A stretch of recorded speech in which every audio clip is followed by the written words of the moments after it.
Hey guys, tonight we wander into a place both familiar and foreign. You're stepping onto the cobbled, mud-soaked streets of a medieval town just as dawn curls itself around the rooftops. The mist lingers low, hugging doorways, while somewhere behind you a rooster crows with more enthusiasm than skill.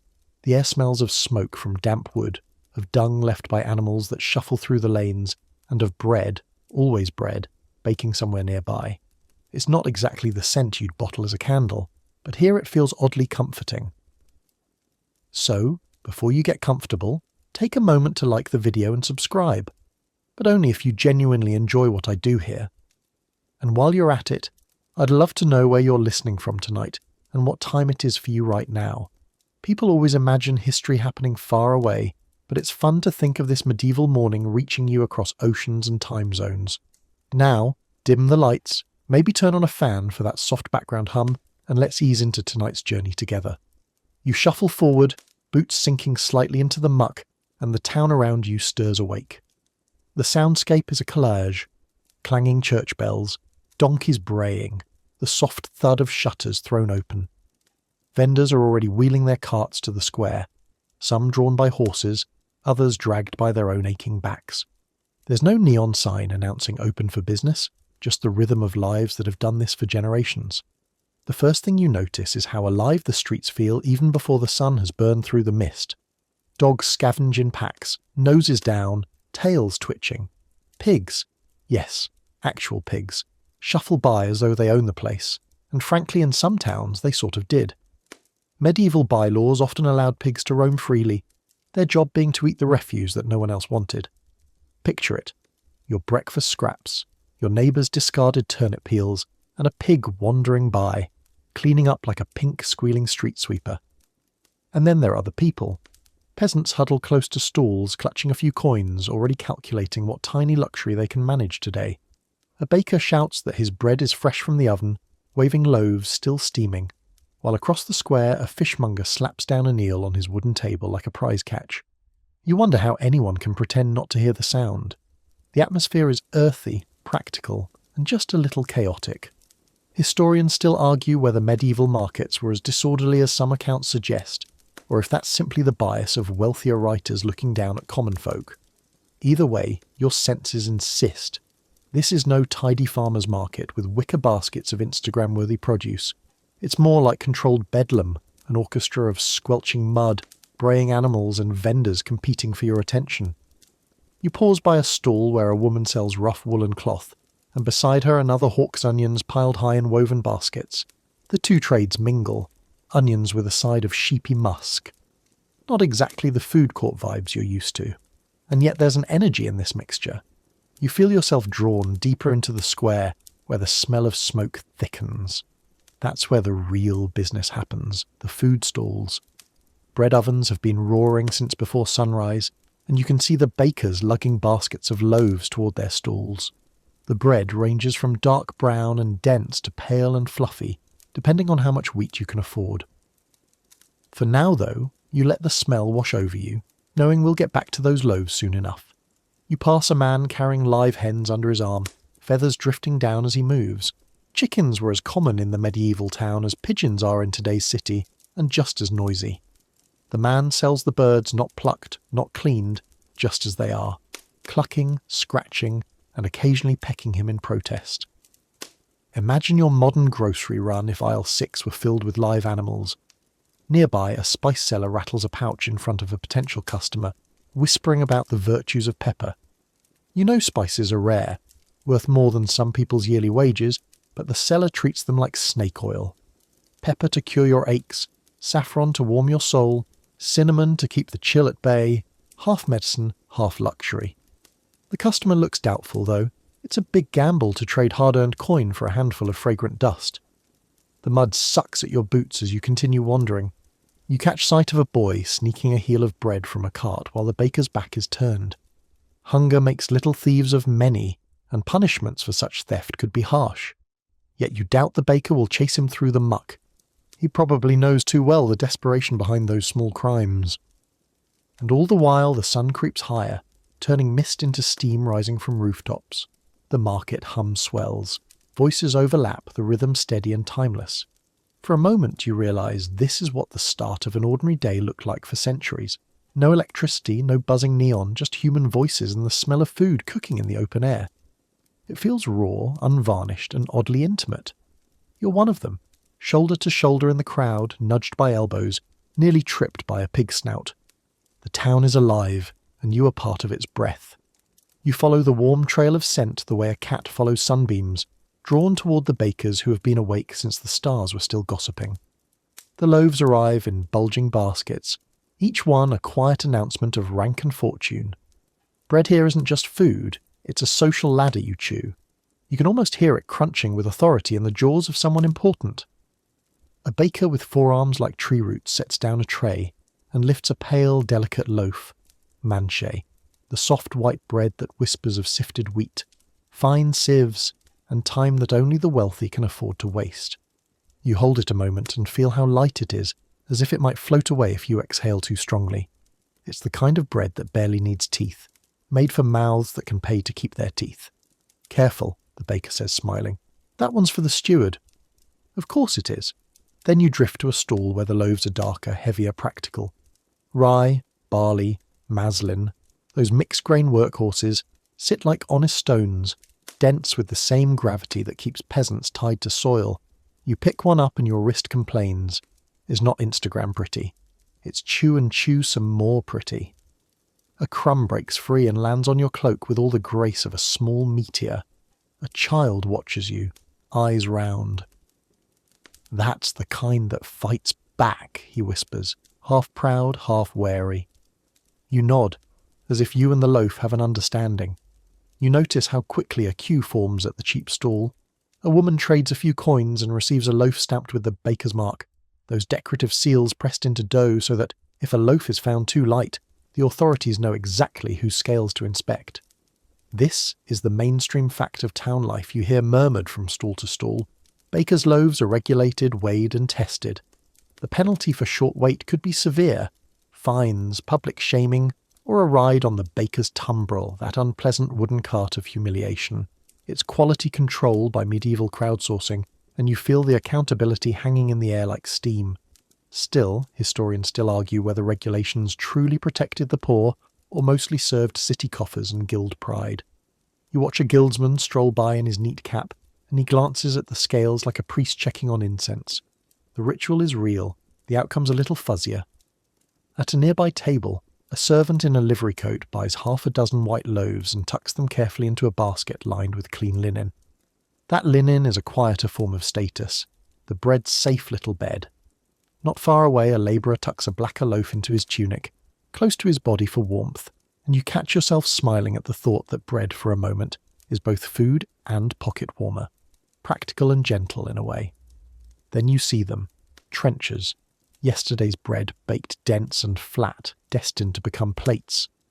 The cook across the lane lifts one, lays it on a board, and spoons a ladle of meat juices over it until the crust softens into something dreamy and sopping. You've used paper plates, you've used porcelain, you have probably not used a plate that you can eat. You tear off a corner, the edge has that toasty toffee brown bite, while the middle has soaked up a stew's savour, a soft pillow carrying gravy like a letter sealed with fat. The cook shrugs. Why scrub a plate when you can eat it? A strong argument that even modern dishwashers cannot entirely rebut. Trenchers also carry a moral aftertaste. In some houses they're handed to the poor after the meal, all that goodness soaked in, charity by way of leftovers, and a reminder that one person's plate is another person's dinner. You picture a long table, candles guttering, a steward sweeping trenchers into baskets for the almoner to distribute at the gate. It's generous, and also a little like sending someone your used napkin with a note that says, "Please enjoy." History is complicated. You take another bite and let the gravy silence you. A man next to you mutters that last winter the rye was strange. You know what he means before he says it. The quirky tidbit you don't want to think about while eating. Ergot, the fungus that can creep into damp grain, souring bread and sometimes souring minds. Tales linger of people seeing visions after bad loaves, of tingling fingers and dancing legs that won't obey. The baker overhears and quickly adds, "Not this year," tapping the sign of the cross into the air like a warranty. You keep chewing, very calmly, as if you hadn't just pictured your bread as a mischievous sorcerer. Another stall offers sops, little slices of bread used to sop, there's that word again, spiced wine or broth. You try a sop dipped in a thin pottage flavoured with leeks and a whisper of pepper. The bread transforms the modest soup into something you can carry away, a portable ladle of carbs. It's medieval innovation at its sleepiest. Why invent cutlery when you already have bread fingers? You notice a young apprentice pushing a cart with a handbell, hawking day-old loaves at a cheaper price. The bell cuts through the morning murmur like a gull. He stops near a corner where a couple of pigs, old friends those, nosed around, and you are instantly reminded of the market's unofficial cleaning crew. One pig looks at your trencher with naked interest, and for a beat you hold a diplomatic negotiation with a creature who doesn't know about personal space. You win by eating faster, a rare, dignified victory.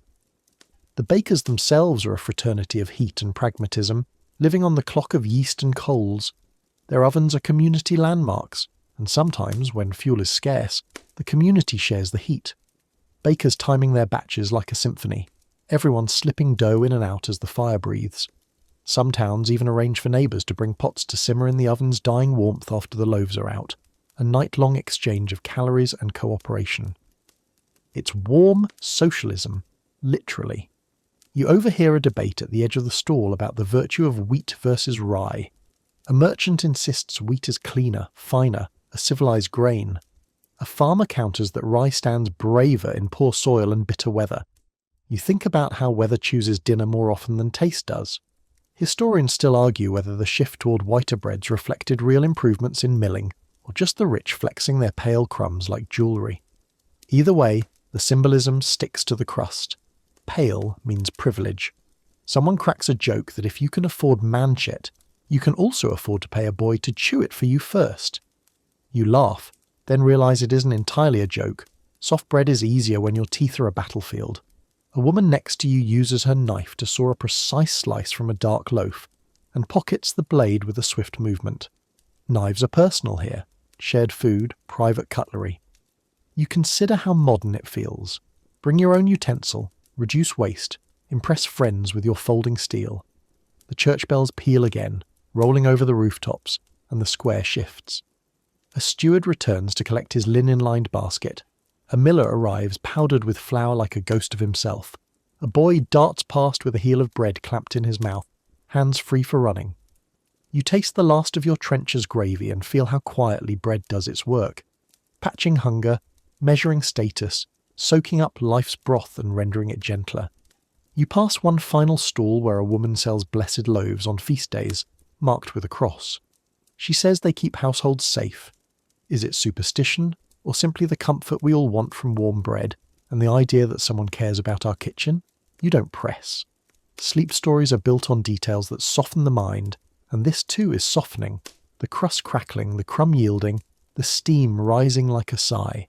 On your way out of the ring of ovens, you glance back. The white loaves gleam like ivory shells. The dark ones sit with quiet dignity, ballast for the day. The trenchers wait to become both plate and memory. You lick a dot of gravy from your thumb, small victory again, and move on, the taste of the town's pecking order dissolving slowly on your tongue, steady as breath, warm as a pocketed loaf. The bread stalls fade behind you as you step deeper into the square toward a cluster of baskets gleaming with pale yellow lumps and ivory wheels. Cheese and butter, both homely and holy, everyday and suspicious. A milkmaid sets down her pails with a sigh, and the smell that rises from them is rich, grassy, faintly sour and somehow hopeful. It's the countryside brought into the market, packed in cloth and hope that it hasn't spoiled on the way. You crouch by a wheel of soft cheese, its rind wrinkled like an old man's hand. The vendor assures you it's fresh, though fresh in medieval terms can mean anything from still warm to just beginning to crawl. You take a cautious sniff. It smells strong enough to command silence. You bite anyway, because why not? And the flavour strikes like a blunt truth. Sharp, earthy, tinged with straw and cellar dust. The vendor beams. Best for your humours, she says, invoking that medieval obsession with bodily fluids. Mainstream fact. People believed dairy shaped moods and health. Cheese was heavy, clogging, sometimes said to induce melancholy, while butter, golden and smooth, was thought to warm the body. Milk itself was suspect in large amounts, blamed for sluggishness and phlegm. You imagine physicians in their long robes nodding seriously as they prescribe less cheese for sadness.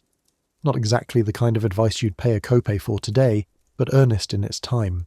And yet, historians still argue whether cheese truly held a reputation for gloom, or whether this was just the rhetoric of elite physicians writing for each other. In the marketplace, cheese looks less like a philosophical problem and more like dinner. The peasants snapping up chunks of curd don't look worried about humours, they're worried about hunger. A boy grins as his mother smears butter onto dark bread with a thumb, no knife in sight. He licks the corner before she can scold him, and his laugh is the universal language of every child who has stolen butter since butter was invented. Another stall offers flavoured curds, garlic, herbs, sometimes even a whisper of imported spice if the seller is ambitious. You try a mouthful, and your taste buds file a protest. Pungent, salty, and oddly addictive. Then comes the quirky tidbit. Some people swore by cheese as a tool of divination. Folklore held that certain cheeses, when left overnight, could reveal the identity of future lovers or thieves. The curd would supposedly bear marks or shapes in the morning, like a dairy oracle. Imagine staring at your breakfast and trying to read it like tea leaves. You glance at the wheel in front of you, half wondering if it has secrets about tomorrow. The butter seller across the lane lifts her wares like treasure. Butter isn't yet the everyday spread you take for granted. It's luxury in some towns, survival in others, often traded to monasteries or taxed as a fine. The pale slabs glisten in cloth wraps, and you buy a piece, biting into it straight as if it were cheese. It coats your tongue like velvet, salty and rich. You suddenly understand why medieval cooks slipped butter into porridges, sauces and pies. It smooths the rough edges of coarse food, turns bitterness into something bearable. But butter is also a marker of season. In spring and summer, it's plentiful, yellowed with flowers the cows graze on. In winter, it whitens, sparse and thin, a reminder of scarcity. People learn to taste the calendar in their butter, and you, chewing quietly, feel the faint strangeness of that idea. That time itself has a flavour. A scholar nearby mutters about fasting laws. On many church days, butter is forbidden, lumped in with meat and milk. The church insists people abstain, but in practice, not everyone listens. In some regions, clever merchants invent loopholes, selling butter permits that allow the devout to keep spreading without guilt. You chuckle, imagining today's supermarkets issuing indulgence cards for your favourite spread. Behind you, pigs nose at the straw, hoping for a dropped crumb of curd. A dog whines at a boy's dripping bread, tail beating the mud in slow rhythm. The sounds mix with bells and haggling, a sleepy orchestra. The butter seller tells you proudly that her slabs came from cows fed on meadow grass by the river, and you nod like a connoisseur. Secretly, you're just glad it doesn't smell like the fish stall 10 steps away. You find yourself biting again, the flavour mellowing, almost soothing, the way milk once soothed childhood nights. It's oddly intimate, this food, churned by hand, wrapped in cloth, passed palm to palm. You think of all the hands before yours, milkers, churners, carriers, and how each left a trace in the story of this simple lump. The market swirls on, louder now, but you feel a softness settling. Cheese and butter, humble yet mysterious, daily yet debated. They feed, they heal, they even whisper futures if you let them. You lick the last sheen from your thumb, and the world around you seems quieter, calmer, as though butter has not only warmed your body but gentled the morning itself. You drift now toward the smoky heart of the square, where the fire pits glow orange and fat drips with a hiss. It pulls you forward as surely as a moth pulled to a lantern, only instead of wings you have a nose and it's about to get overwhelmed. Here are the roasting stalls, and if you thought bread and cheese filled the morning, the meats here announce themselves like a brass band. A spit creaks as it turns slowly, weighted with pork that crackles and blisters. The fat falls onto glowing coals, exploding in sparks that leap up, so that each drip feels like a drumbeat. The vendor wipes his brow and bastes the meat with a brush that looks suspiciously like an old rag, but your stomach doesn't mind. Pork was the most common street food meat, and this one perfumes the air with a kind of promise. Greasy, salty, not exactly subtle. Dogs circle like professional beggars, eyes wide, ribs showing. They know the dance, one tossed bone, and they'll stay loyal until the last ember dies. You feel them brushing against your ankles, and for a second you're tempted to slip them a crust. But then the sausages catch your eye, hanging like fat ropes from a rack. They smell delicious, but something in you whispers, "Are you sure that's pork?" Mainstream fact. In many towns, sausages were infamously untrustworthy. Some recipes used offal and scraps too dubious to name.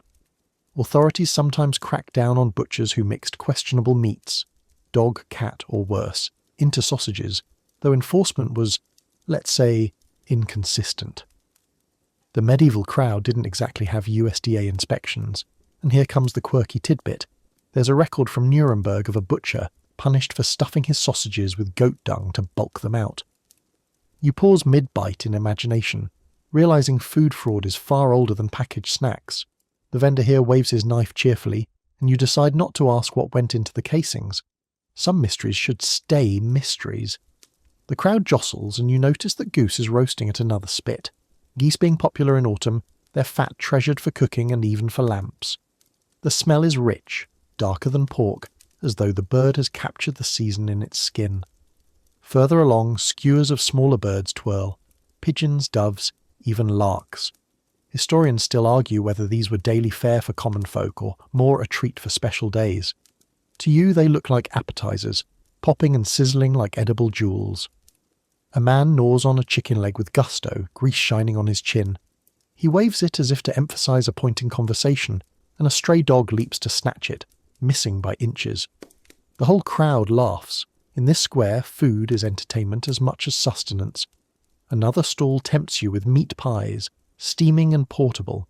You bite into one, the crust flaky, the filling suspiciously generic. Is it pork, beef, something else entirely?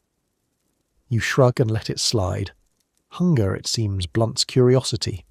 The spitmaster next to you boasts of a mystery roast, covered in herbs and blackened until unrecognizable. Someone whispers it might be badger or perhaps hedgehog. A peasant's meat disguised with heavy seasoning. You swallow hard. The spices hide the truth, and sometimes that's the point. And then the spectacle. A whole boar's head, snout intact, teeth bared in a mock snarl.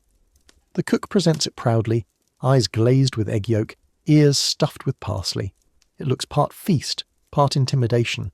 You half expect it to lecture you about your sins. Still, the smell is irresistible.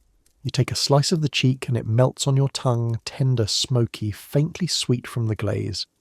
Nearby, a group gathers around skewered sausages sizzling over direct flame. Someone cracks a joke that the sausage is the most democratic food. It hides its origins so well, everyone can pretend it's noble. You laugh with them, grease running down your fingers, and think how little that joke has changed through the centuries. Another voice brags that roasting meat keeps away evil spirits since demons dislike smoke. You glance at the haze drifting upward, wondering if the smoke is guarding you or just seasoning your cloak. Either way, the idea comforts you. The world feels dangerous, unpredictable. Maybe it helps to think pork fat can chase away more than hunger. Your stomach fills, but your senses don't want to leave. The stalls pulse with energy, the crackle of fire, the hiss of dripping fat, the laughter of people who know dinner comes with company. For a moment you stand still, letting the smoke cling to your hair and the warmth soak into your bones. The dogs keep circling, the sausages keep sizzling, and you find yourself lulled by this rhythm of roasting, as if time itself is turning on that spit. The smoke of roasting meat fades as you wander further, and soon another smell takes over, a sharper, salt-heavy tang that seems to rise straight from the river. You found the fishmongers, and their stalls are as much theatre as they are grocery. Tables drip with melting ice, or what passes for it in this age. Buckets of cool river water ladled carefully to keep the catch from stinking too quickly. The sound of water sloshing joins the morning chorus, like a drumbeat that warns you, this food is fleeting. Eat it soon or regret it later. The church has a hand in this part of the square. More days than you'd expect are declared fish days, Wednesdays, Fridays, Lent, Advent, periods when meat is forbidden. That means fish is not just food, it's a spiritual loophole. The monks say, No flesh today, but fish somehow doesn't count. It makes the fishmonger the confessor's quiet accomplice, feeding the faithful with scaled, slippery indulgence. Mainstream fact: salted herring was the king of fish days. Huge barrels arrived from the North Sea and the Baltic, packed so tightly you'd need a crowbar to pry one out. They stank, but they fed half of Europe. You pick up a fillet now, salty enough to pucker your lips and chew slowly. It's chewy, briny, not exactly luxurious, but dependable. You can see why whole towns were built on this trade. Next to the herring are live eels, coiling in wooden tubs like restless ropes. A fishmonger plunges his hand in, pulls one out, and slaps it down on the block with a sound like wet leather. You can almost hear the crowd groan and cheer in equal measure. Eels were everywhere. Fried, stewed, baked in pies. The English even paid taxes in eels. You imagine the paperwork: 100 eels signed sincerely. Bureaucracy never tasted so slippery. And here comes the quirky tidbit. In some places, people carved fish pies into shapes of the animals they were pretending not to eat. You see one now, baked golden with fins sculpted into the crust. It looks like a cartoon fish smiling at you, though it smells like pepper and onion. You bite and the filling steams out: minced eel, herbs, maybe a pinch of saffron if the cook is showing off. It's surprisingly good, though the pastry smiles creepily as you chew. Around you, stalls compete in smell and spectacle. One hawker waves dried cod like a banner, the stiff fish rattling like bones. Dried cod was cheap and travelled well, but it needed days of soaking before it was edible. The vendor insists his is already softened. You doubt it. Another cook stirs a kettle of fish stew, the broth cloudy with onions and leeks. You taste a spoonful. It's watery, but the salt wakes you up like a slap. Historians still argue whether the church's fish rules were about piety or profit. After all, monasteries owned fisheries, and kings taxed fish imports. Was it about souls, or about silver? You look at the barrel of herring and wonder if holiness just happens to smell like money. Nearby, a boy skewers tiny smelts and grills them over open flame, sprinkling herbs while they crackle. You buy one, eat it whole, bones and all.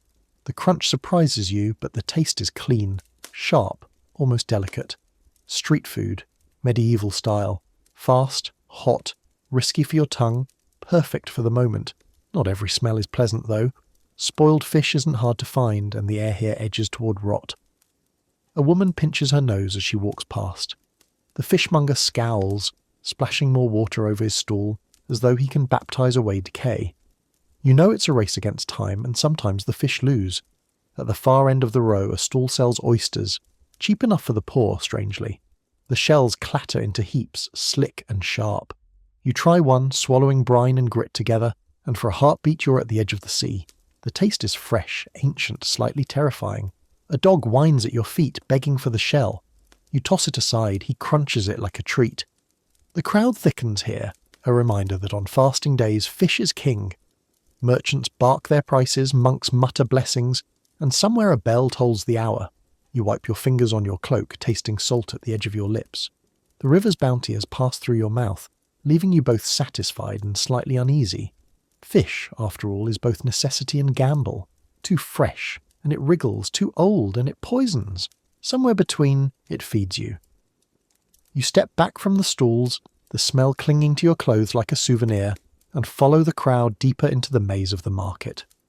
You ease toward the largest shadows in the square, the cauldrons, those iron moons resting over low fires, exhaling slow, edible weather. This is where the town really breathes. Everything else, the proud loaves, the swaggering roasts, the slippery fish, comes and goes with coin and luck.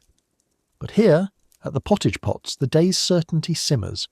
You can feel it in the way people queue without thinking, bowls in hand, spoons tucked into belts like tiny wooden passports.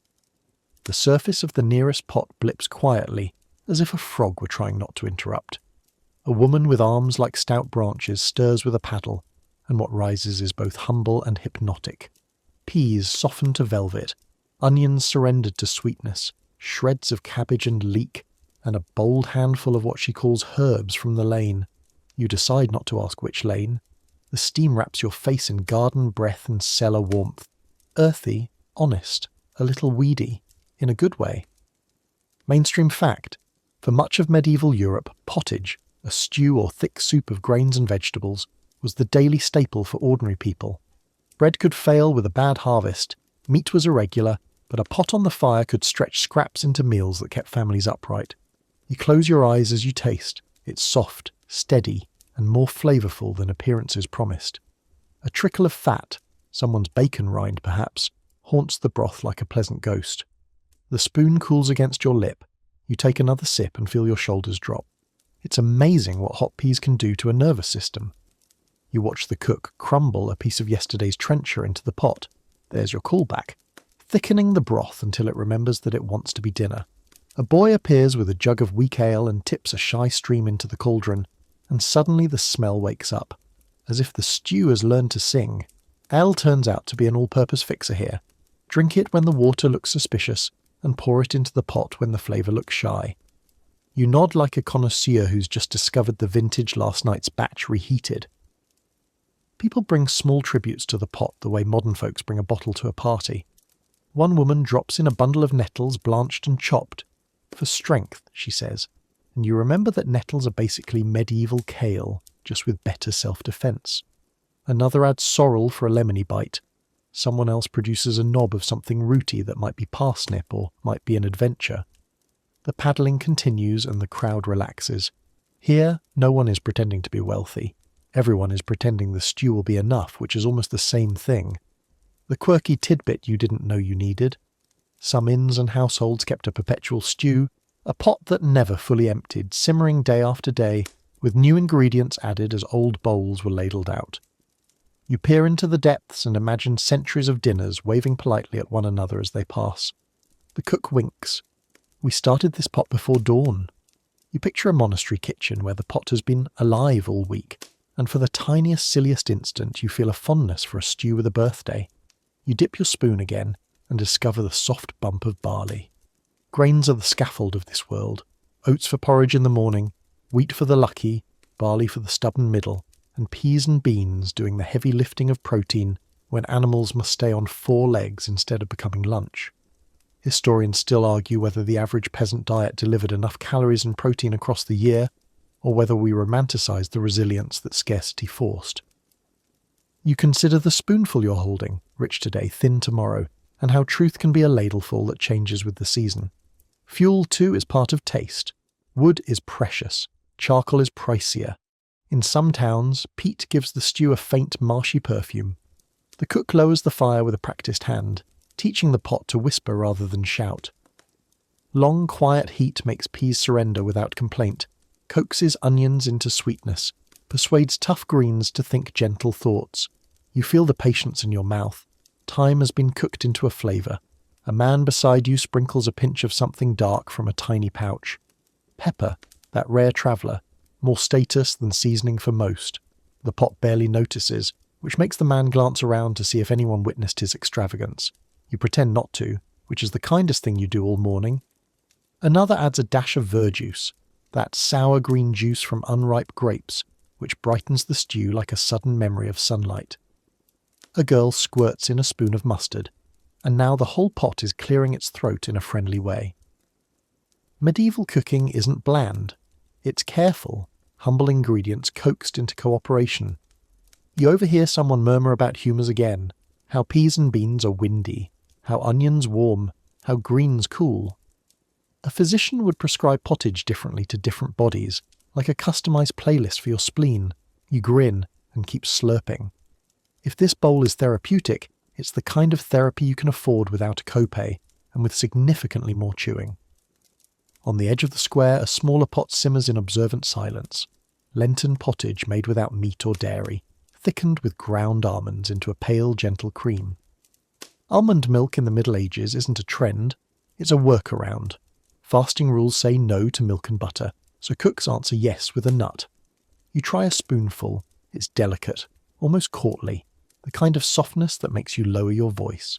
Suddenly the fires feel like candles and the town feels like a chapel where dinner is a hymn. Somewhere in the steam, stories lift and drift. A woman explains how her mother taught her to judge a cauldron by sound. If the bubbles whisper, the beans are kind. If they slap, the fire is rude. A man swears that dropping a clean pebble into the pot helps the peas soften faster. Another claims a wooden spoon must never be washed with soap, only scalded, or it forgets its flavours. You file these under Culinary Science Folklore Edition and decide not to test the pebble theory with your teeth.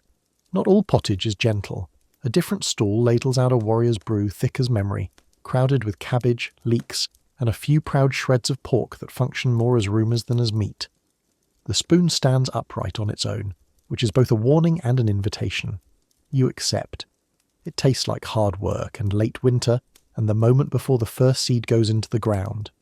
You feel brave for no reason at all. There are jokes here too, because human beings stir humour into every pot. A boy says his mother seasons pottage with maybe meat, maybe not. A mason claims yesterday's stew was so hearty, he had to apologise to his belt. Someone calls nettles the salad that bites back. You chuckle, and the steam fogs your lashes like the market approving your manners. You finish your bowl and hand it back, and the cook swishes it in hot water, gives it a quick scrape, and hangs it to dry. Wooden spoons tap rims like a lazy metronome. Around the cauldrons, people lean their hips against tables, letting the warmth climb through their clothes into their bones. A cat perches on a barrel, closing its eyes into the steam, a small monk at a very private service. As you move away, a gust of cooler air reminds you that outside this circle of heat, the day can be thin and sharp. You look back and notice how the pot draws people in like a friendly tide. Merchants, labourers, a novice monk, a girl with blue thread on her cuff from mending. Each holds a bowl, and for the span of a few mouthfuls their diets rhyme. You think about how a town is knit together not just by walls and laws, but by the slow, repetitive miracle of shared stew. Some meals boast, this one abides. It makes no promises and keeps them anyway. If the roast were fireworks and the breads were banners, pottage is the hearth, quiet, persistent, the edible equivalent of someone saying, "You'll be fine." You feel the message landing somewhere behind your ribs, slow and warm, as the paddles keep turning and the bubbles keep whispering that ancient lullaby of enough. The steam of pottage fades behind you, and another kind of perfume takes its place, sharper, stranger, carrying with it the far-off heat of deserts and caravans. A table glitters not with jewels, but with powders, black, gold, red, and rust. These are the spice stalls, and here you feel the pulse of the world beyond your muddy market square. A merchant lifts a pouch of pepper and lets the dark beads spill like treasure into his palm. You've heard it said, mainstream fact, that pepper in the Middle Ages could be worth its weight in silver. Some rents were literally paid in peppercorns, the way you'd slip coins into a landlord's palm today. You roll a kernel between your fingers and sneeze when you sniff it, much to the merchant's amusement. "Powerful, yes?" he asks. You nod, dabbing your nose, pretending it's all part of the experience. Beside him, a small chest of saffron gleams like sunlight trapped in threads. The merchant opens it only a sliver, careful as though he were showing you a reliquary.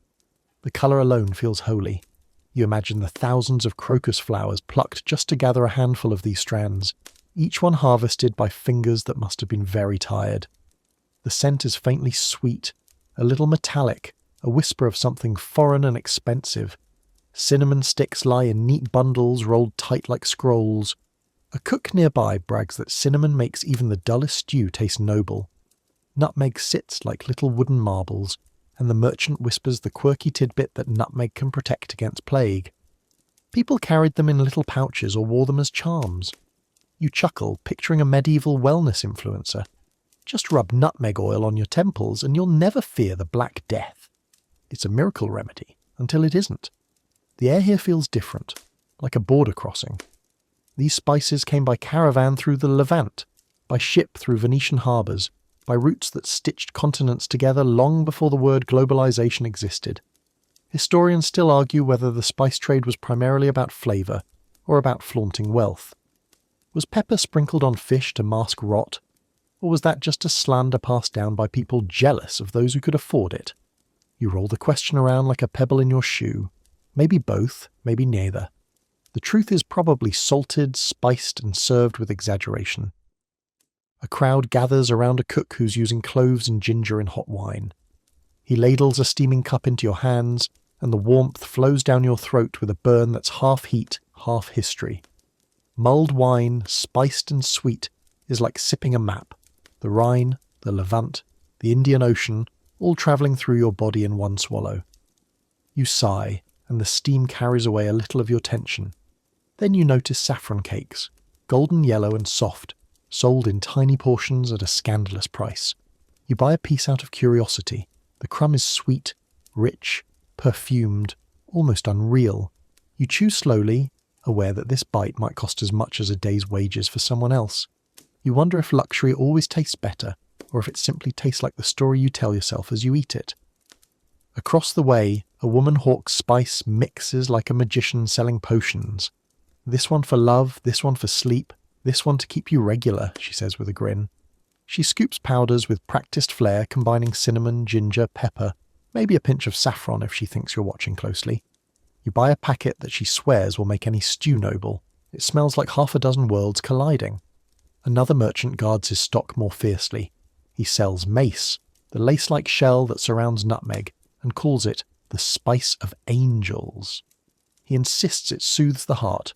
You wonder whether he means the literal organ, or the part of you that aches after bad news. Either way, you tuck the thought away like a charm. The stalls themselves are guarded too. The spice trade invites theft like honey invites bees. Guards stand nearby, and some merchants keep their wares in locked boxes, only displaying tiny samples. You think of the effort. Ships at sea, caravans in deserts, and now, here, a stall where a merchant pinches a grain between finger and thumb as if it might vanish into the air. You sip again from your spiced wine, and the warmth grows dreamy. Around you the market feels softer, colours deeper, voices muffled under the haze of cinnamon and cloves. The world outside this stall seems far away. For a moment you're not in a muddy square at all. You're in the folds of a spice pouch, carried across mountains, hidden from thieves, treasured like a secret. The merchant catches your eye and leans in, whispering, "Too much nutmeg, though. It can make you mad." You pause mid-sip. He smiles, clearly enjoying your hesitation. You remember hearing stories that excessive nutmeg could cause visions, or worse.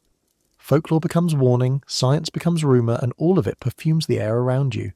You tuck your packet of spice away, already imagining how it will transform some humble bowl of peas into something that tastes like wealth. The crowd shifts again, pulling you along, but the fragrance lingers on your clothes. You smell like you've been to faraway places without leaving the square. Spices, you realise, aren't just flavour, they're narrative. They let ordinary people taste extraordinary stories, chew on far-off dreams, and for a few coins believe they've eaten something magical. You walk away slowly, the world a little warmer, your breath faintly sweet, as if history itself has seasoned you. You move with the current of the crowd until it eddies around another type of stall, one stacked high with pastry shells, golden brown crusts and steam that curls like lazy ribbons. These are the pie sellers, the pastry masters, the purveyors of portable meals. You watch them bustle, crimping edges, ladling fillings, sliding trays from ovens that have barely cooled since dawn. There's something oddly modern about it, the medieval version of a food truck, except the wheels belong to donkeys, not vans. A vendor thrusts a small pie into your hand before you can protest.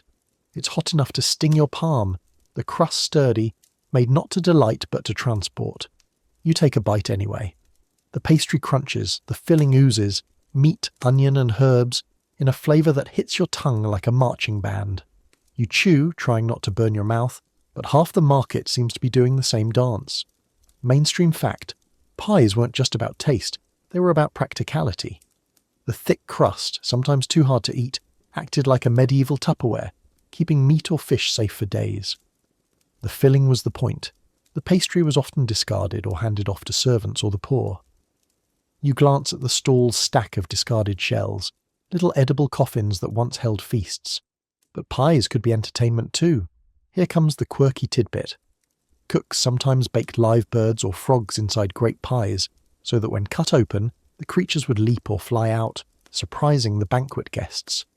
You spot a baker sculpting a pie crust into the shape of a swan, feathers reattached with meticulous care. It's half food, half stage play, a moment designed to make jaws drop before teeth sink in.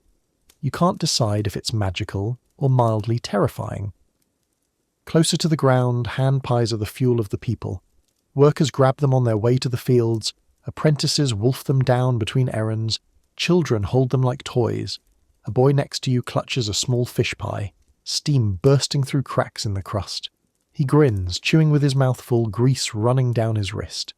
You know instantly, pies are messy, comforting, and impossible not to love. You try another, this one custard-filled, its sweetness faint but enough to make your eyebrows rise. Sugar is rare, but honey is plentiful, and bakers use it generously. The custard pie feels almost delicate, a lullaby in crust. You take a second bite, slower now, letting the smooth filling whisper across your tongue.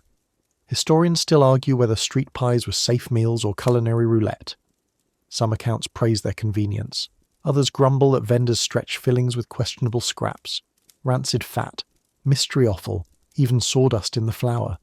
You swallow and tell yourself you probably won't be the unlucky one today. The pie stall has its own music, the slap of dough, the scrape of knives, the bubbling of fillings, and the hiss of ovens venting steam. The vendors call out flavours like carnival barkers, pork and sage, fish with onion, custard with honey. The cadence is cheerful, familiar, timeless. Swap the words, and you could almost be at a hot dog stand in a ballpark. A woman sidles up beside you, biting into a cheese tart. She winks and says, "Better than fasting stew."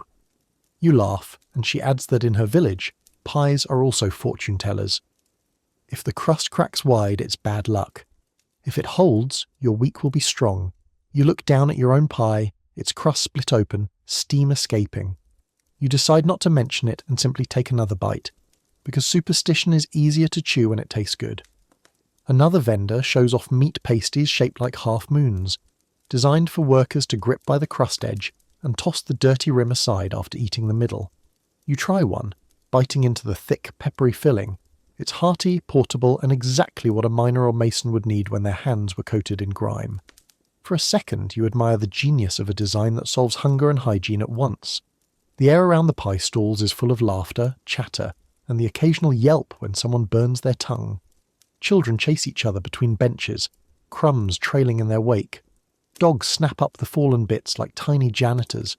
The smell of pastry is everywhere, wrapping the square in buttery smoke. You finish your pie and lick your fingers, realizing that the simple pleasure of a hot crust and warm filling has barely changed in centuries. You lean against a post, watching vendors slide trays in and out, flames flickering, pies vanishing as quickly as they appear. It's a cycle as old as appetite. You step away at last, your stomach warm, your pockets a little lighter, your heart oddly buoyed by the sight of pastry that somehow manages to be both humble and theatrical. The pies stay behind, but their buttery perfume trails after you, a reminder that sometimes history really does taste like home. The buttery haze of pies lingers as you wander, but soon a different scent takes over, malty, sharp, faintly sour. You're drawn to a row of barrels stacked against a wall, their rims ringed with froth, and their keepers already shouting for customers. This is where thirst is answered, though not always safely. In a medieval town, your choices are simple. Drink ale, cider, or wine if you can afford it, because plain water might betray you. A woman dips her ladle into a barrel and pours you a cup of ale. Cloudy, low in alcohol, the so-called small beer that even children drink. You take a gulp. It's tangy, a little yeasty, like bread you can sip. The warmth in your chest is mild, more soothing than intoxicating. Mainstream fact: small beer was brewed daily in households, safer than water because the boiling and fermentation killed off some of the nastier surprises lurking in wells and streams. You picture whole families sharing mugs of the stuff, breakfast included. Nearby, a farmer offers rough cider in wooden cups. You taste it, crisp, tart, almost biting, as though the apples still remember their orchard. A boy laughs as he gulps his share, foam on his upper lip like a moustache. You think how strange and yet normal it is. Children drinking cider without comment, because in this world it's less dangerous than a glass from the river. The water, after all, is a gamble. You glance toward the ditch running along the street where tannery waste and chamber pots flow freely. The smell is enough to convince you. Better to sip ale that tastes like porridge than water that tastes like regret. Historians still argue whether water was universally avoided or simply distrusted in towns. Some records show people drinking from springs without harm. Others warn of outbreaks tied to dirty wells. You take another careful sip of ale, hedging your bets with barley. At one stall, a monk sells wine. Thin, sour, imported for the wealthy but watered down for ordinary folk. You try a cup and it pulls your cheeks tight. Not pleasant but warming. The monk mutters that wine keeps the soul light, though you suspect his purse is the real beneficiary. Then there's the quirky tidbit. Some households flavoured their drinks with herbs not just for taste but for supposed healing. Wormwood for digestion, rosemary for memory, fennel for courage. You watch a woman drop sprigs into her jug and nod solemnly as if she's conducting alchemy. You sip a sample steeped with rosemary, and suddenly your ale tastes like a hedgerow. Not bad, just botanic. Around you, the drinking stalls buzz with energy. Labourers trade jokes, apprentices clink mugs, even a stray pig noses at the drips in the mud. A man tips his mug back too fast and coughs, spraying foam into his beard. His friends roar with laughter. You can't help smiling. The square feels looser, friendlier here, as though the ale oils the hinges of conversation. A brewer explains proudly how ale is made.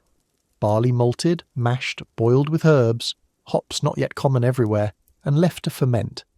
She gestures toward her barrels as if they're family. You nod respectfully, thinking how her work fuels half the town. In fact, some towns enforced brewing schedules, regulating who could sell ale and when. Too weak, and the ale conner, a kind of inspector, might dump it out. Too strong, and suspicions would rise. It's quality control with a tipsy grin. Children dart between the drinkers, carrying jugs back to their households. One spills a little and laps it from his fingers without concern. You wonder how many medieval childhood memories are flavoured with malt. As you finish your cup, a man leans over and whispers about a trickster vendor who once watered down ale with the river water. Killed 2 men in a week, he claims. Is it truth or tavern gossip?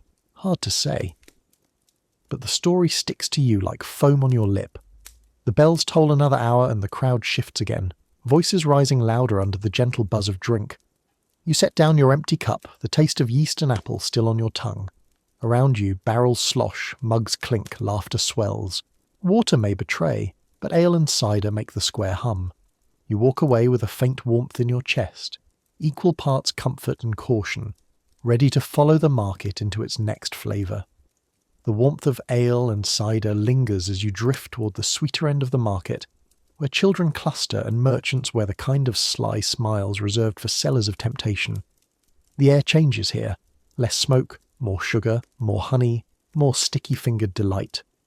A table glistens with candied almonds, glossy as jewels, while another offers honey cakes stacked like golden bricks.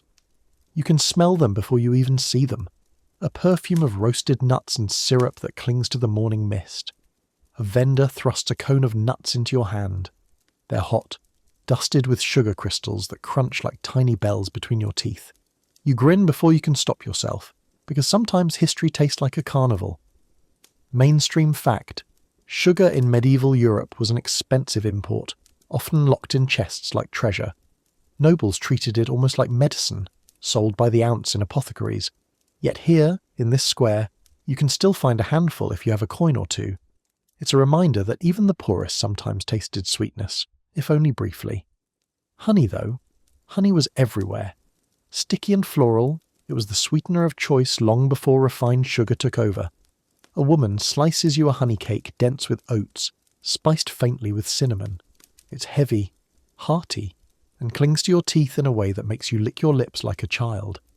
You laugh softly at yourself, realizing no one has outgrown that little ritual in 1,000 years. Beside the cakes are candied violets and rose petals, their colours muted but their scent still sharp. You nibble one, and it feels like eating perfume. Odd, floral, slightly unsettling. Yet it's beautiful in its way, and you can imagine nobles showing off such delicacies at feasts, each sugared petal a fragile boast. Here comes the quirky tidbit. Medieval cooks sometimes carved sugar into sculptures, castles, knights, even whole battle scenes, before smashing them to pieces so guests could eat. You picture a lord proudly unveiling a sugar fortress taller than a child, then gleefully wrecking it like a birthday piñata. The thought makes you chuckle mid-bite, crumbs catching on your sleeve, Children tug at their mother's skirts, begging for honey sticks or candied fruits. A boy with sticky cheeks waves a walnut dripping with sugar syrup, proud as if it were gold. You notice how even the adults sneak bites, trying to appear dignified while gnawing sugar-coated almonds. Dignity rarely survives caramel. Historians still argue whether these sweets were daily street fare or occasional luxuries. Some accounts suggest markets bustled with candied nuts and fruit sellers. Others imply only wealthier towns could afford such treats. Perhaps it depended on the season, the trade routes, the harvest of honey. You shrug and take another bite of almond, deciding you're glad you caught this particular stall on this particular day. A confectioner stirs a pot over a small fire, sugar syrup bubbling dangerously. He dips hazelnuts into the golden liquid, pulls them out in quick arcs, and hangs them to harden on threads. The smell is intoxicating. Caramel, nut, a whisper of smoke. You catch yourself leaning closer, mesmerised by the simple magic of syrup becoming glass. A woman offers candied ginger from a tiny jar. You bite one and feel the heat explode in your mouth. Sweet first, then a kick that clears your sinuses. You cough, laugh, and shake your head, and she grins knowingly. Good for the stomach, she says.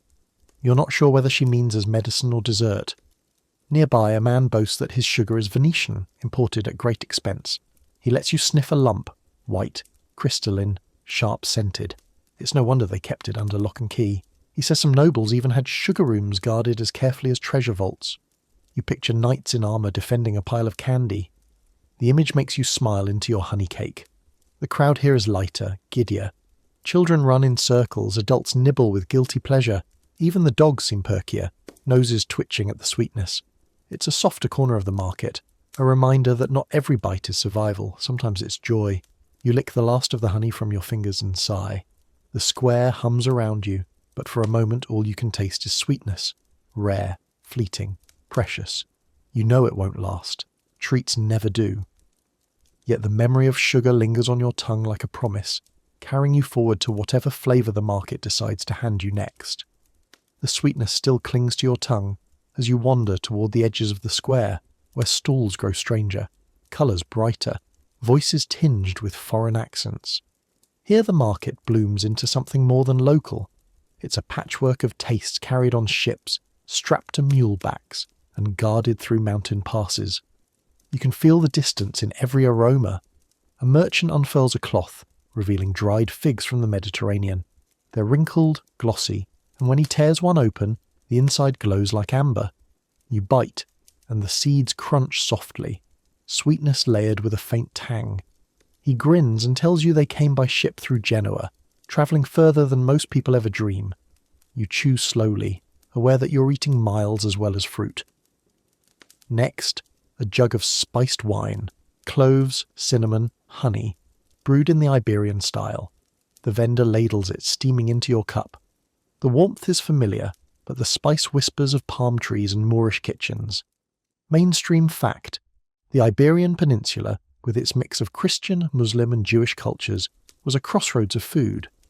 Almonds, citrus and sweet-scented spices slipped northward through trade and conquest alike. You sip, and the flavours stretch your imagination beyond the muddy square. At another stall, dried shark jerky hangs like strips of bark. The seller boasts it came from Norse traders, who brought preserved fish to market long before refrigeration. You tear a piece and chew. It's tough, salty, faintly smoky, and stubbornly chewy. Food that demands patience. A dog stares at you, tail thumping hopefully, but you decide this is one experiment you'll finish yourself. Here's the quirky tidbit. Crusaders returning from the Holy Land brought back not just relics and scars, but recipes. Almond milk, rice puddings, and sugar syrups trickled into European kitchens. You see almond milk here in jugs, pale and smooth, made by grinding nuts and straining them with water. You sip and it tastes light, almost creamy, a clever substitute during fasting days when animal milk was forbidden. A woman assures you it soothes the stomach, though you suspect it soothes the purse as well. The crowd shifts around these stalls with curiosity and hesitation. Exotic goods are expensive, sometimes suspicious, often wrapped in layers of myth. A man fingers a pouch of cardamom as though it might burn him. Another mutters that cinnamon is the bark of a tree guarded by giant birds.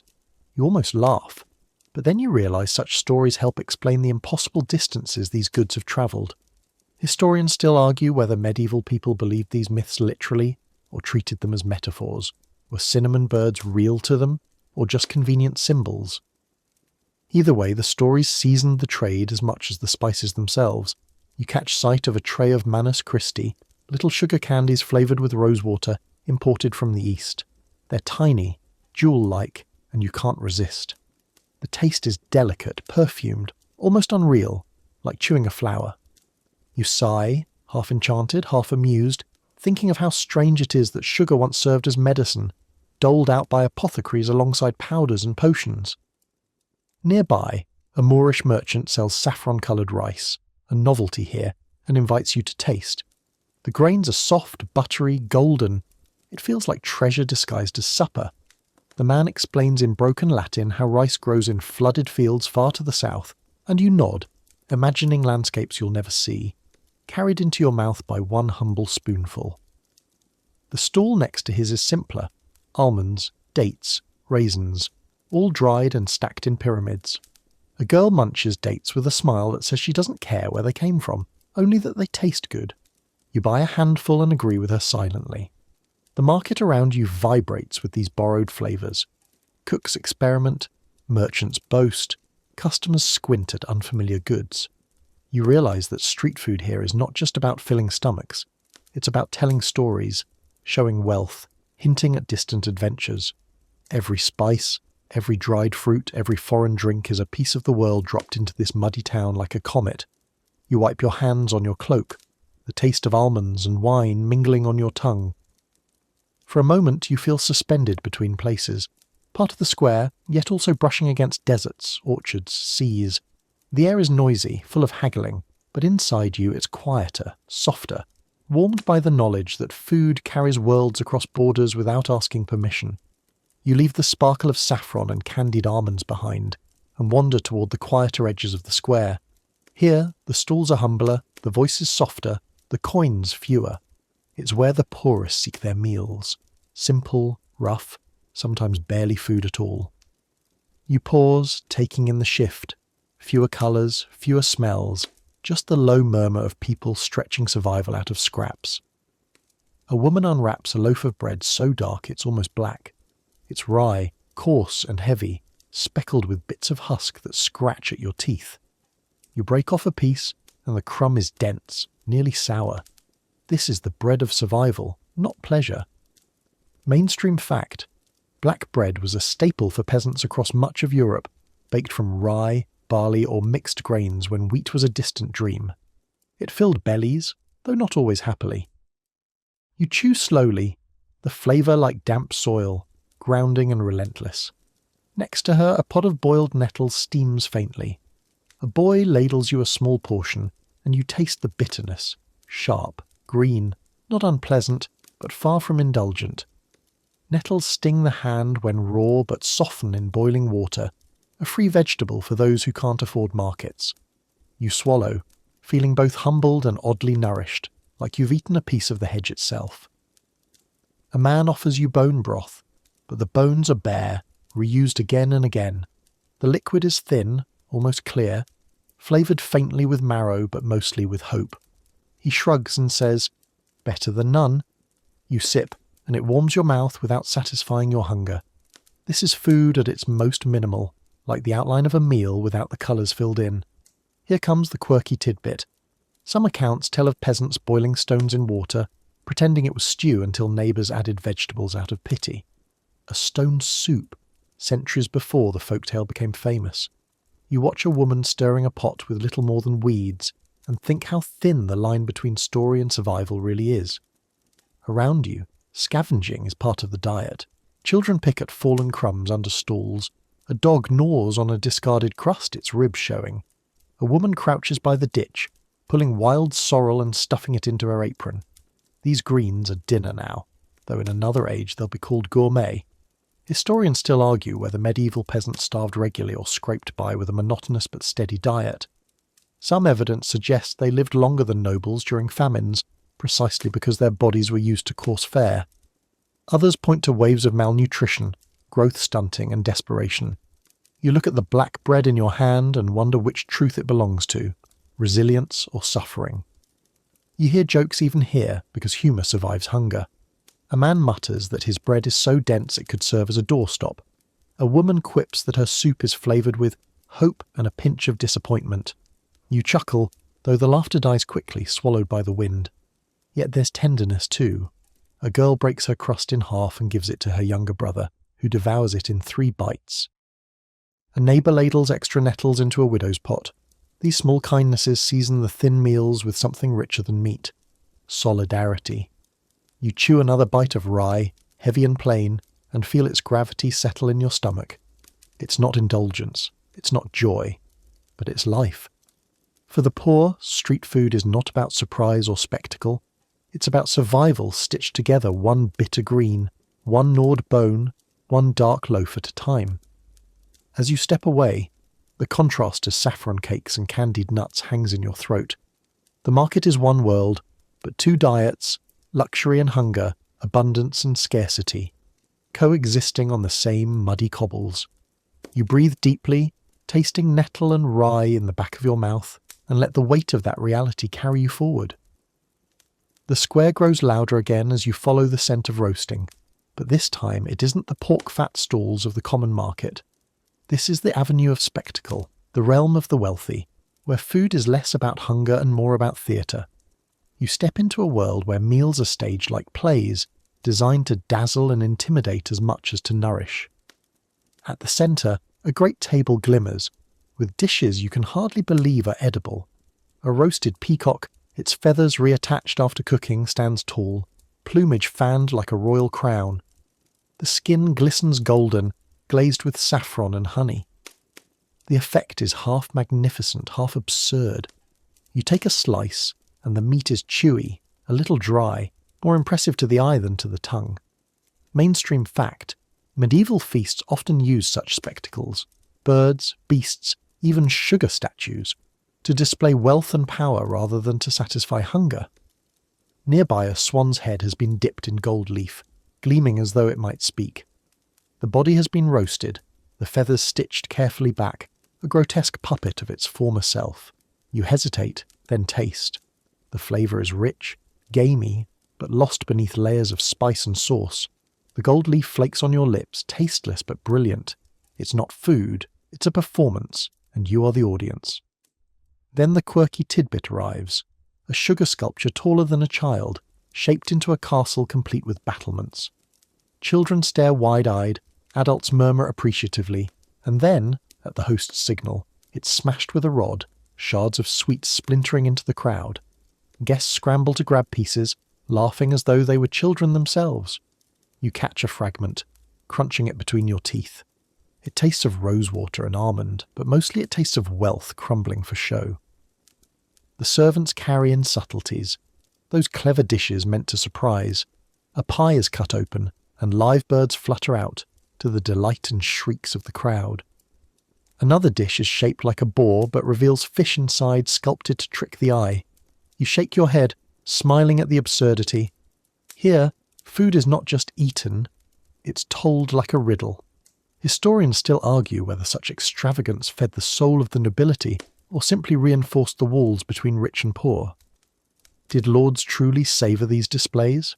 Or were they trapped in a cycle of one-upmanship, each feast outdoing the last? You sip spiced wine and wonder if the answer lies in the silence after the applause, when the servants sweep away half-eaten spectacles. A minstrel sings while platters are passed, his voice weaving through the scents of cinnamon and roast. You chew a slice of venison, tender and dripping with sauce thickened by almonds. It's delicious, undeniably better than nettles and rye, but the excess feels almost heavy. A lord nearby boasts that the meat was hunted on his estate, the spices bought from Venice, the sugar gifted by a bishop. Every bite is a resume of power, yet there's beauty too. Trays of candied fruit gleam like jewels, bowls of rice pudding shimmer with saffron, cups of hippocras, spiced wine, warm hands and loosened tongues. You taste them all, drifting between marvel and fatigue. The market square becomes a hall of illusions, where hunger is secondary to spectacle. And yet, as you watch servants clear away untouched dishes, you think of the nettle soup, the black bread, the bone broth. The contrast is stark, impossible to ignore. You let the last sip of hippocras slide down your throat and accept the truth. For the rich, food is theatre. For the poor, it is fuel. Both live side by side, divided by the same cobbled streets. The music fades, the feathers droop, the sugar shards melt on tongues. You step back from the feast, your stomach full but your mind heavier. The square hums again, and you are swept onward, toward the next stall, where danger waits in the form of spoiled fish and sharp laws. You drift away from the gilded feasts, their sugar castles and golden swans dissolving into memory, and soon the market feels rough again. The glamour fades, replaced with stalls that look hastily thrown together, vendors with shifty eyes, and the smells, oh, the smells turn uncertain. Here is where street food reveals its darker side, where hunger collides with risk, and where you start to wonder whether your stomach will forgive you tomorrow.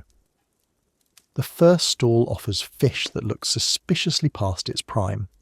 The flesh is grey, the eyes dull, and yet it's still for sale, disguised beneath a furious layer of pepper. Mainstream fact, spices were sometimes used less for flavour and more to mask spoilage. A generous hand of cinnamon or clove might convince a nose, if not a stomach, that the fish was safe. You take a cautious nibble, the pepper numbing your tongue so effectively you can't decide if it's good or bad. The vendor grins, and you suspect he knows exactly what he's selling.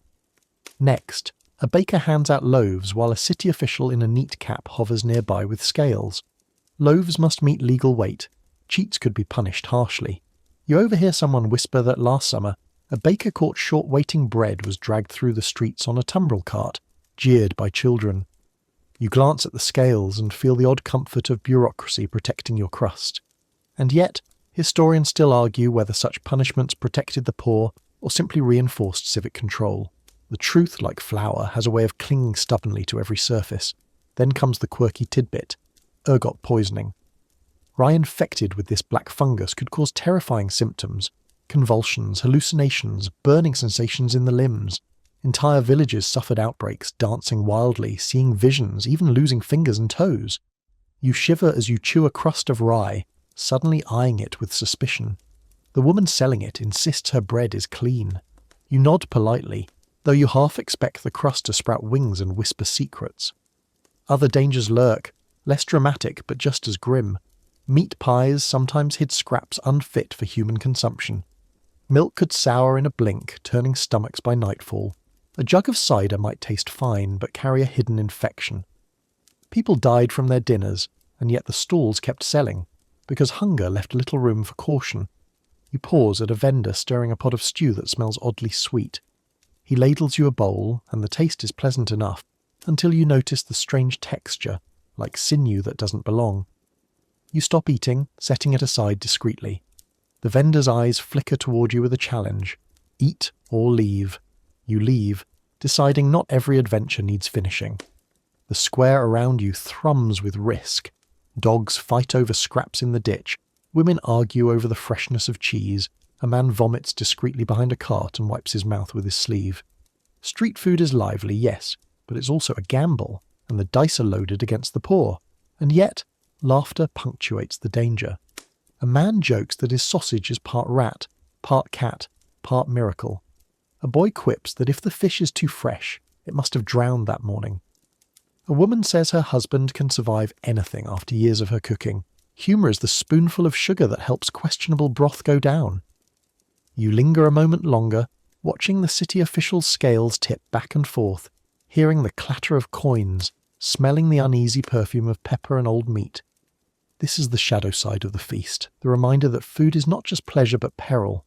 Every bite carries risk, every purchase a gamble, and still, the lines form, the bowls fill, the mouths chew.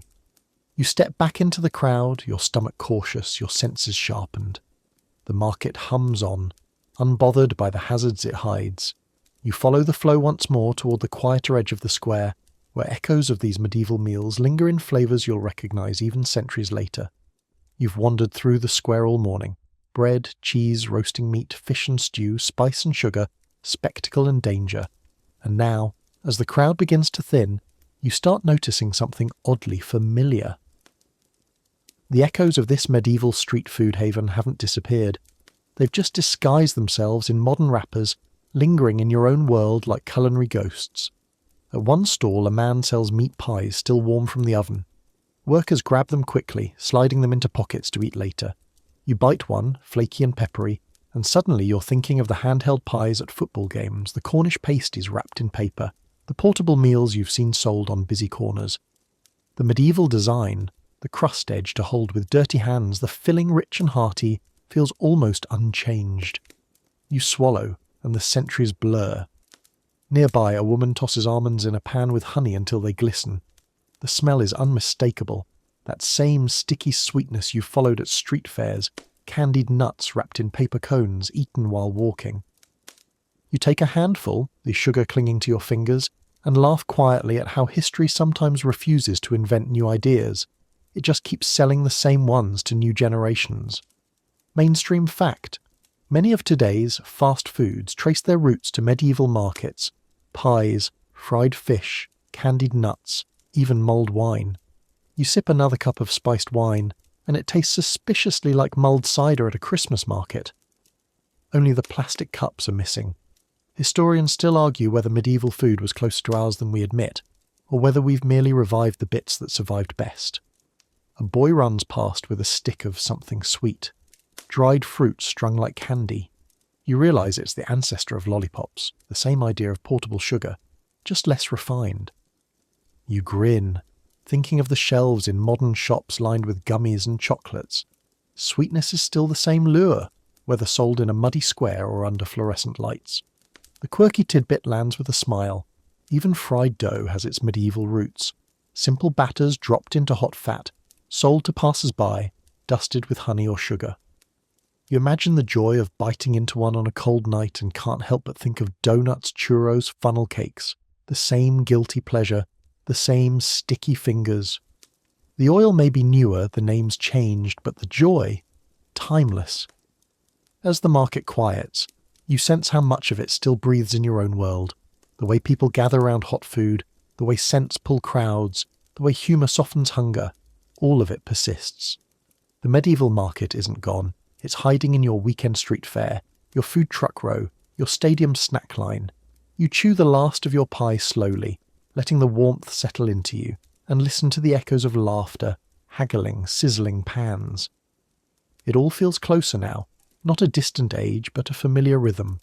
Hunger hasn't changed, joy hasn't changed, and neither has the comfort of something hot in your hands on a chilly day. The stalls begin to pack up, smoke thinning, animals herded away. You walk to the edge of the square, carrying the taste of centuries on your tongue, and the market fades into quiet. The voices of the crowd grow faint, like a dream slipping further away with each breath. The clatter of pots softens into silence, and the heavy smells of meat and smoke dissolve into something gentler, only a memory now floating just out of reach. You find yourself standing at the far edge of the square, where the cobbles blur into soft earth, and the air feels cleaner, cooler. The last traces of bread and spice linger on your tongue, but even those begin to fade. Your body feels heavier, calmer, as though the weight of stew and pie and sweet wine is pressing you slowly toward rest. The market behind you is still alive in imagination, yet its edges are dimming, lanterns lowering, laughter fading into murmurs. Each step feels slower, quieter. You notice how the world grows hushed when your stomach is full and the day is nearly done.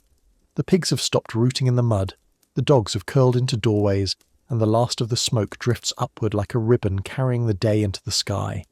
You breathe deeply, slower now, and let the air settle in your chest. The square has given you its stories, hunger and luxury, danger and delight, the curious balance of survival and celebration. You carry those stories softly, tucked away like crumbs in a pocket, not heavy, just gentle reminders that the past is never far. As the light fades, so does the noise, until all that's left is the rhythm of your own breath. The market sleeps, the town sleeps, and you too feel the drowsiness slipping over you as steady and warm as bread rising in an oven.